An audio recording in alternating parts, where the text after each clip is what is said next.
The economy's changed dramatically in the last 35 years. There's been a major conscious process of financialization of the economy and kind of exporting of productive industry.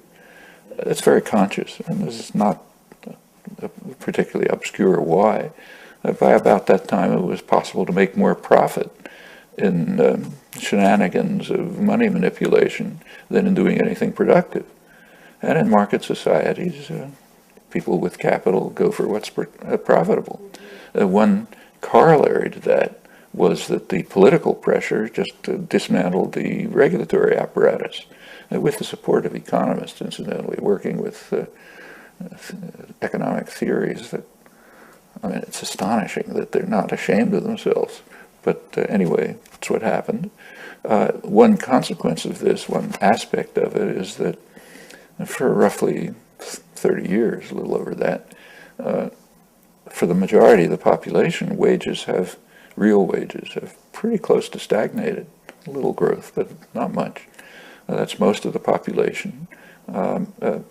Families get by with two husband and wife working. We have very limited support systems as compared with other countries, so that means families are in trouble, and that shows up in all kind of ways. You can keep your income up by asset inflation, and by debt.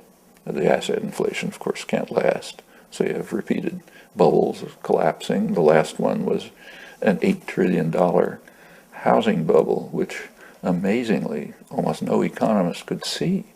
I mean, the trend line in housing prices is going way beyond a 100-year record. There was no reason for it. It was obviously going to burst.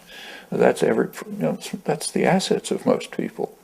They're in trouble. People are in deep trouble. Not trouble like Central Africa, but that's not the way you evaluate your circumstances.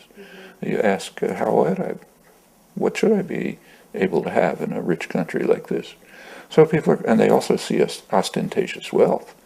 It's quite striking that for a while after the financial collapse, the super rich were kind of playing it cool, so they weren't try to not be too ostentatious. Doesn't look nice. But now it's over. The New York Times a couple of days ago had a front page article describing exactly this phenomenon. Back to great parties, gala events, showing off how rich we are. Another article in the same issue said corporate profits have broken records. Banks have so much money, they don't know what to do with it. Well, people may not know the details, but they can see this, and they can see what's happening in their own lives. In manufacturing industry, unemployment's about at the rate of the Great Depression, and I'm old enough to remember that, and it was bad, but there was a kind of hopefulness. I know my relatives are mostly unemployed workers, but they were not desperate. They were poor, but not desperate, because it looked like something could happen. We could do things together. There's a better future. My seamstress aunts who were unemployed were in the garment workers union, and they got some benefits from that, and they also felt that some educational programs, cultural programs, they felt that we can get out of this working together. People don't feel that now. And those manufacturing jobs are not coming back, not unless we have quite a different social order here.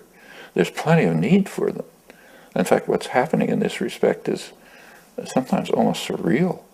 Like, for example, the government effectively owned most of the auto industry for a while, and the policies they were pursuing was closing down plants, just like GM had been doing. At the same moment, Obama's transportation secretary was in Europe, traveling around Spain, trying to get contracts using stimulus money for Spanish factories to produce high-speed transport for the United States, which we desperately need, as anyone who's taken a train here knows. These things could be produced very well in Michigan and Indiana. Maybe not profitable for the bankers, but certainly good for the workforce and the communities. But that wasn't even considered an option. I mean, green technology, which is supposed to be the expanding area. Go to China, go to Spain, go to Germany. I mean, investors in the United States, last figures I saw, are investing, I think, about twice as much in China as they are in the United States and Europe combined. And in Germany, Spain, France, there's substantial. And China will presumably be the leader, in, if it isn't already, in wind and solar technology. Can't that be done here? Sure it can. In fact, a lot of the high technology, the innovations, the ideas come from here, but they're produced there.